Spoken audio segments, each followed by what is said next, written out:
Hello, it's Wednesday, July 27th. Mark Parquette here from MLB DFS Weather.com. It is a Wednesday, so you can find all my work today at Daily Fantasy Cafe in the forums. And on Twitter, you can follow my updates at TF Cafe as well. Um, Pretty quiet weather night again. We'll have three places that we'll really have to watch for a few thunderstorms. That's Baltimore, Texas, and Minnesota. And let me show you game by game in simulated radar by simulated radar. Show you what's going on there. First off, the games are split between afternoon and evening. I believe there are 6 afternoon games, and that makes 9 evening games.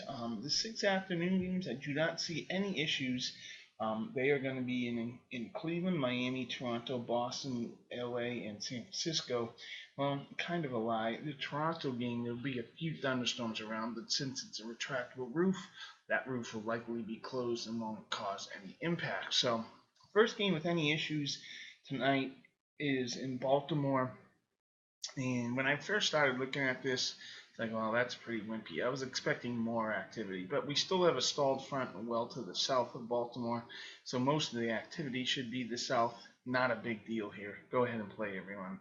Oakland at Texas started in a delay last night. Wouldn't be shocked to see some sort of delay here again tonight. The activity looks maybe a little less sparse, a little more sparse, excuse me, than what it was last night. Still, like I said, can't rule out a delay. Not expecting a postponement. Go ahead and play batters there. Especially Minnesota's the trouble game. This is right at 8 p.m. Scheduled first pitch is at I'm looking at my 8:10. There's a band of rain that should be pushing out. If this was slower or anything like that, then we could have some issues. Again, still not expecting a postponement here, but I could certainly see a delayed start. But once the rain does move out, then they should be okay as well. That takes care of the trouble areas. I like hitters tonight in Boston, Baltimore, Texas, and Houston. Houston, especially if the roof is open, it's going to be very warm and there's a wind blowing out the center. Boston has a wind blowing out the left about 12 miles an hour. Baltimore, winds blowing out to left center. It's very warm and humid. And Texas has the wind blowing in from right center, but that sets up sort of the low level jet that actually helps balls carry to right and center as the wind strikes a structure behind home plate and bounces off of it. Hitting environments, poor hitting environments. Miami stands out as the worst. That's an afternoon game. Then in order, LA Dodgers. And actually, it's a little bit better there than normal because it's an afternoon game. Temperatures are warmer. Same deal in San Francisco. It's a little warmer because it's an afternoon game. The hitting environment's actually a little bit better.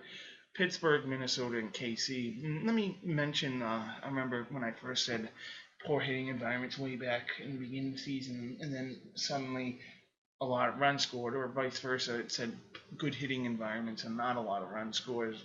Look at the Cincinnati San Francisco game last night. A lot of runs. I think that was by far the most runs in all of Major League Baseball, and it probably came in the worst hitting park of all of them. I like to compare it as sort of like a loaded die. If you have a loaded die, um, you're still gonna get natural results at times. It's just that the chances or the likelihood is skewed more towards one direction or the other. And that's how I think of the good and the poor hitting environments. Even though the ballpark itself favors pitching, there are going to be times in San Francisco where a lot of runs are scored. And that just happens. That's the nature of the game. We all know how unpredictable and um, Major League Baseball is. And that just happens. And so, would I be surprised if there's more runs scored in San Francisco or say Miami today than there is at Fenway Park? Yeah, I would be surprised a little bit, but it's gonna happen. That happens sometimes. And also keep in mind when I do these good hitting and poor hitting environments, I'm not taking a factor the pitchers, the bullpens, the quality of the bats on those teams. I'm just looking at weather conditions, temperatures, air density, elevation, obviously at cores, and the wind. That's all I'm looking at. I'm not looking at the players in particular. So it's all about how those players are impacted by the weather. Anyways, that's my little lecture here for today, and I will talk to you tomorrow. and have a good one.